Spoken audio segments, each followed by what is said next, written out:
mentioned this stat on my Bear and Balance podcast this week, but I felt it warrants another mention right here.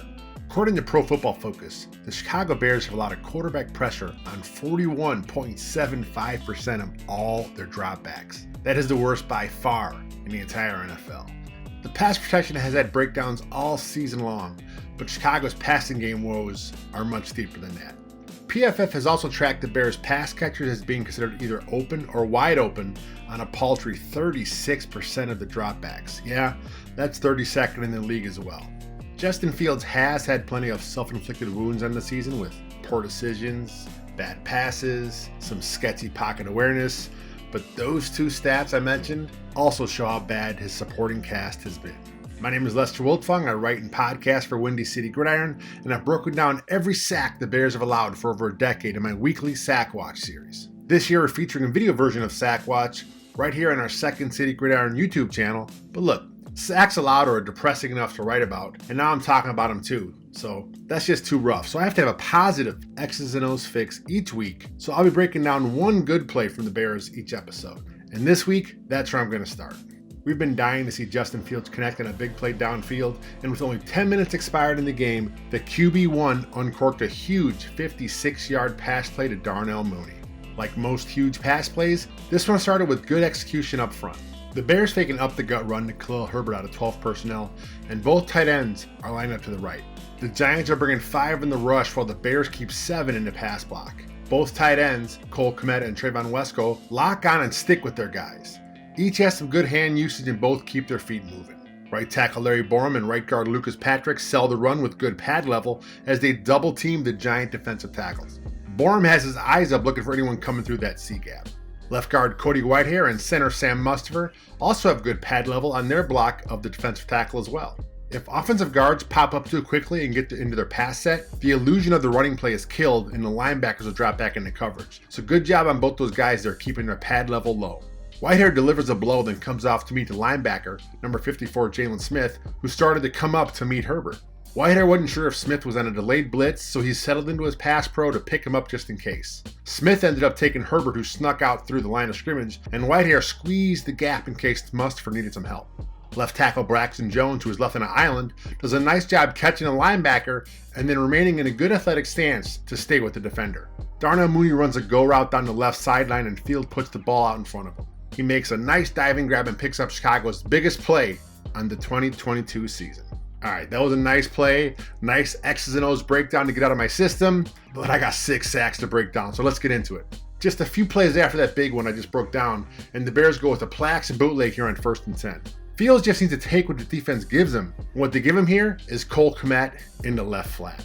The Giants do a nice job rotating over to cover Chicago's receivers here, but as soon as Fields turns back towards the line of scrimmage and that backside defender, number 55, Jihad Ward, comes forward, Fields has to fire that ball towards the sideline for Cole Kmet. Look, we saw the Bears' backside contained fail all day long on Sunday, but Ward plays this perfectly and he gets Fields trying to sneak past him for the sack. This one is on the quarterback. On this next sack, the Giants beat the Bears on a double A-gap delayed blitz. Linebacker Tay Crowder gets Fields untouched, and what makes this so frustrating is the Bears are in a position to pick this thing up. If only Sam Mustipher would have recognized it. Running back Khalil Herbert should be taking that second linebacker through, but Mustipher, I don't know why, he turns immediately to his right on this play, so Herbert steps up. If Mustipher would have saw this, he would have stayed home with the first blitzer, leaving Herbert for Crowder, and then Fields probably has time to make a play here. I'm giving this sack allowed to center Sam Mustipher. Sack 3 here is an easy one. Left tackle Braxton Jones. He just got beat around the edge by Aziz Ojulari. So the rookie left tackle, he's getting the blame on this one. But before I go on to the next sack, take a look at Sam Mustipher. Oof. And with left guard Cody Whitehair out a few weeks with a knee injury, Mustipher ain't going nowhere.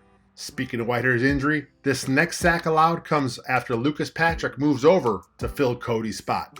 Interior pressure is the quickest way to ruin a play, and Giants defensive tackle Dexter Lawrence bullies Patrick and gets the Fields in like 2 seconds. What's a quarterback supposed to do when the pass pro offers such little resistance? After watching the film this year, Patrick hasn't been bad at right guard this year while rotating with Tevin Jenkins, although look, Jenkins has been far better in my opinion, so hopefully with Patrick now locked in at left guard for a few weeks, he'll hone his technique just enough to keep that spot warm until Cody Whitehair returns, and then we'll probably, hopefully, please see him move over to center, get Mustipher to the bench, and then Tevin Jenkins will have had a couple months there, and we'll finally be able to see what he can do when he's able to settle in to his new position. This 5th sack allowed on Sunday should look familiar.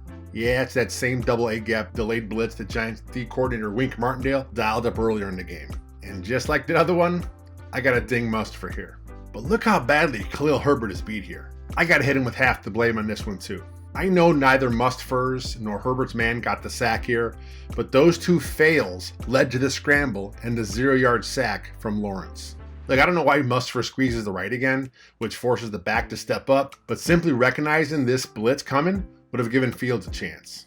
This final sack allowed by the Bears was the most confusing for me to find some blame for, because based on the time and situation, Fields makes a smart play by running out of bounds for the 0-yard sack. Taking a chance and throwing it back to a receiver towards the middle of the field would have meant probably the end of the game. They had no timeouts at this situation, and if he had tossed it out of bounds to save the sack, that probably would have took a few more ticks off the clock.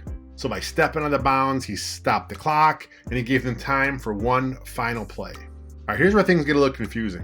New York lined up pre-snap showing 6 threats against the Bears' 6 blockers, so the Bears should have been able to block this.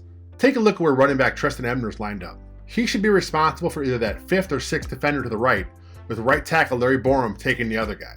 That will leave Chicago's line from left tackle Jones down to right guard Jenkins, responsible for New York's 4 guys from the Bears' right A-gap on through to the left edge. Those 4 guys, Jones, Patrick, Mustipher, Jenkins, should have slid protection to the left. But someone made the call for those guys to slide protection to the right. Why? I have no idea. Once left tackle Braxton Jones slides right, which like I said appears to be the call here, there's no way he can get back out to the edge. It's almost like he did his job as instructed, but he knew he'd likely have to try and jump back out to the edge. At first watch, Jones looked to be responsible for missing number 53, but if I'm being real, whoever made the slide right call gets the blame on this sack. And since it ultimately falls on the quarterback to set the pass protection, I gotta give this one to Fields too. All right, here's this week's totals for the Bears' 6 sacks allowed. I got 2 on Justin Fields, 1.5 on Sam Mustipher, 1 each for Braxton Jones and Lucas Patrick, and a half a sack on Khalil Herbert. And the 4-game, 16 sack totals are Justin Fields, 4.5, Braxton Jones, 3.5, Larry Borom, 2.5, sacks happen, 2.5, Sam Mustipher, 1.5, Lucas Patrick 1, and Khalil Herbert has a half a sack allowed. This has just been a brutal 4-game stretch for the Bears, leading the league by far with a sack allowed on 19.3% of all their pass attempts. The Giants are a distant second at 11.5. If the Bears can't rectify their pass protection and figure out how to get a way to get the passing game to come around, this season is going to keep going down and spiraling out of control. All right, thanks for watching, everyone. Make sure you guys like this video, and if you like it, please share it. And if you're doing all that, then you better be subscribed to us here at Second City Gridiron. See you guys next week, and bear down, my friends.